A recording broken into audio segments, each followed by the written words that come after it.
Hi! Sa video na ito, ipapakita ko po sa inyo kung paano mag-apply ng COP at magbayad online using GCash.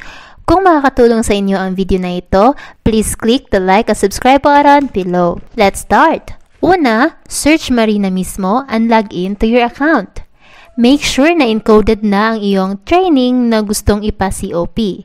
Kailangan nandito po ang training na gusto nyong i-COP dahil kung wala, hindi po yan maa-approved. Ang training center po ninyo ang mag-i-encode nito.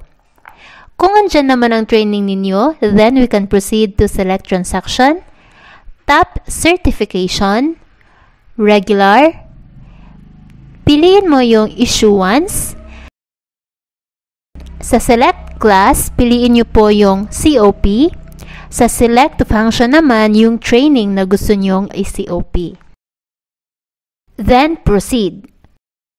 Kailangan natin i-attach ang mga required documents.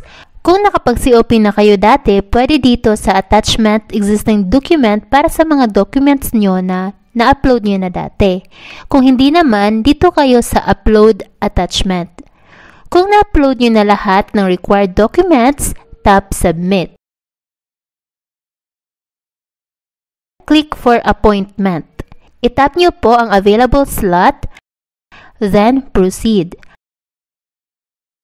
For final evaluation na po tayo. Balikan nyo po ang application nyo sa appointment date nyo. Sa appointment date, makikita nyo na po itong Generate Reference Number. Make sure na may laman ang GCash nyo na 180 pesos. Tap nyo po ang Generate Reference Number. Yes. Click this link. Continue. Piliin nyo po ang e-money or mobile wallet, GCash, Pay with GCash, Pay 180 pesos, and then Proceed. Bumalik kayo sa mismo account at makikita po na successful na ang payment at for signatory validation na. Makakatanggap din po kayo ng email ng iyong pagbayad. At hintayin nyo na lang po na mag-reflect dito sa certificates ang training nyo para inyong ma-view and ma-download. Kung nakatulong sa inyo ang video na ito, please click the like and subscribe button below.